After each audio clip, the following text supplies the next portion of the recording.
ኢትዮጵያ የብዝሃነትና የህብረ ብሔራዊነት እሴት ማሳያ ናት። ሀገር ደግሞ በህዝቦች የጋራ ስምምነት፣ የጋራ ፍላጎት፣ የጋራ መረዳት ላይ ይገነባል። ኢትዮጵያ የበርካታ ብሔር ብሔረሰቦች አገር ናት። የመጀመሪያው ነገር ይህን እውነት መቀበል ነው። እውነት መጀመሪያ የሚያግባባን ነገር ይህን እውነት መቀበል ነው። ኢትዮጵያ የብዙ መልኮች የብዙ ማንነቶች አገር ናት። ስለዚህ ትርክታችንም የሚመነጨው ከዛ ነው። ስለዚህ የጋራ ትርክታችን ኢትዮጵያ የብሔሮች ብሔረሰቦች እኩል ሆነው የሚኖሩባት አገር፣ አንዱ ከፍ ሌላኛው ዝቅ ብሎ የማይኖርባት አገር፣ መላ አገራችን ውስጥ የሚገኙ ህዝቦች እኩልነታቸው ተጠብቆ የሚኖሩባት አገር። ስለዚህ የጋራ ትርክታችን ህብረ ብሔራዊ አንድነት። ለዚህም ነው የብዝሃ ባህል ቅርስና ታሪክ ባለቤት የሆነች ኢትዮጵያ የጋራ ትርክት ግንባታ ላይ እየሰራች የምትገኘው። በእያንዳንዱ ሀገርና ህብረተሰብ ውስጥ ትርክቶች አሉ። ትርክቶች ብዙ ናቸው። በኢኮኖሚው፣ በፖለቲካ፣ በሶሻል፣ በኢኮኖሚክስ፣ በሁሉ ነገር።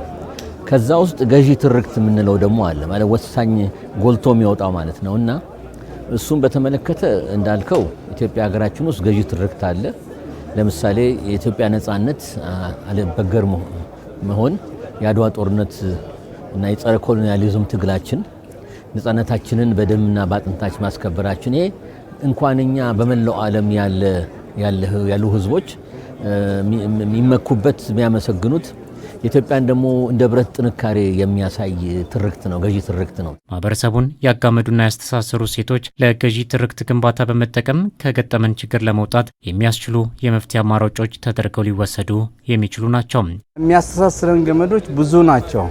እነዚህን ገመዶች ለ130 ሚሊዮን የሚሆን የፖለቲካ አቅጣጫ፣ የኢኮኖሚ አቅጣጫ፣ የማህበረሰብ ውህደትን አቅጣጫ ለመፍጠር የምናደርገው ጥረት ነው ማለት ነው። ከነዚህ ውስጥ አውጥተን ትላንትን የበለጠ የምንረዳበት፣ ዛሬን የምንጠቀምበት፣ ነገ ደግሞ የምናልምበትን እሴት የመፍጠር ሁኔታ ስለሆነ እድለኞች ነን ባይ ነኝ። እስከዛሬ ድረስ ያሳለፍነው መጥፎ ጊዜዎችን እንደ መማሪያ አድርገን ያለንን እሴት እንደገና አፈላልገን ለልጆቻችን የተሻለ ግንዛቤ እንዲያገኙ ሀገራዊ የሆነ ትርክት፣ ሁላችንን የሚያቅፍ ትርክት የመፍጠሩን ሁኔታ እንሄድበታለን ማለት ነው።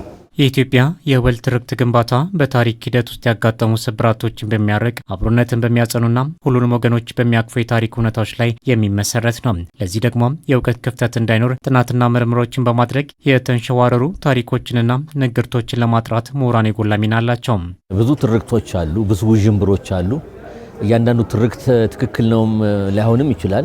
ሚስኢንፎርሜሽን፣ ዲስኢንፎርሜሽን ይኖራል። ያንን የማስተካከል ኃላፊነት እያንዳንዱ ምሁር አለበት ነው ብለው በተለይ ለወጣቱ ማብራራት በሚዲያ በመጠቀም ሌክቸር ሆል ውስጥም ከሆነ እዛ ላይ በመሳተፍ ይሄ ነገር በዚህ መልኩ ልክ ነው፣ በዚህ ግን አይደለም፣ ይሄ ስህተት ነው የሚለውን ነገር በዛ መልክ እያንዳንዱ አይመለከተኝም ሳይሆን በሀገሬ ጉዳይ ይመለከተኛል፣ የተቻለኝን አስተዋጽኦ አደርጋለሁ ብሎ ተሳትፎን ይጠይቃል። እውቀት ሲባል አማራጭ ማየት መቻል ነው። አሁን ክፍተታችንን ምሁራን ማየት አለባቸው ማለት ነው። ኢትዮጵያ የት ቦታ ነው የታጠፈባት የተሰበረባት ብሎ የማየትና ክፍተት የመገንዘብ የምሁር ድርሻ ነው ማለት ነው። ከሌላው በተሻለ መልክ ስራዬ ብሎ ይመራመራል፣ ሀሳብ ያፈልቃል፣ ሀሳብ ያጋጫል፣ መረጃ ማስረጃ ያሰባስባል፣ ህዝብ ውስጥ ገብቶ ያለውን ችግር ለማወቅ ይፈልጋል፣ መፍትሄም ህዝብ ውስጥ ይፈልጋል። ይሄ ጥናትና ምርምር ስራው ነው ማለት ነው እና የምሁር ድርሻ በአጠቃላይ ስናየው ያለንን እሴቶች የታጠፉበትን ቦታ ፈልጎ የማስተካከል ነገር ነው። የጋራ ትርክት ግንባታ ሂደቱ በተሻለ የሀሳብ የበላይነት በመምራት የተሻለችና አስተሳሳሪ ትርክት የነገሰባት ኢትዮጵያን ለትውልድ ማስተላለፍን ያለመ ነው። ይህንን ዓላማ እውን ለማድረግ የምሁራንን እውቀትና ልምድ ማቀናጀት ውጤታማ ያደርጋል። እኛ ሀገር ብዙ ምሁራን አሉ። ግማሹ ጠበብ አድርጎ ግማሹ ሰፋ አድርጎ ነው የሚያየው። አንዳንዱ ጥግጥጉን የሚሄድ ነው።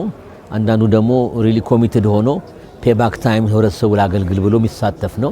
ስለዚህ የተለያየ ሁኔታ እናያለን ማለት ነው። ስለዚህ ትርክት ስንል ኮሚቴድ የሆነ ምሁር ከሆነ ትርክቱና ኮሚቴድ የሆነ ግለሰብ የተማረ ሰው አንድ ላይ ስታቀናብረው ውጤቱ ደግሞ ያማረ ይሆናል ማለት ነው። ሀገርንም የመከላከል ሁኔታ በቅጡ በየፊልዱ ዲፕሎማሲም ሆነ ፎረን ፖሊሲ ውጭ ሄዶ በአገር ጉዳይ መከራከር አለ አይደለም፣ በውጭ አደባባይ ማለት ነው የሀገራችንን ችግሮችና ሁኔታዎችን ማስረዳት ዲፌንድ ማድረግ የመሳሰለውን በቅጡ ሊያደርግ ይችላልና እኔ በዛ መልክ ነው ማየው።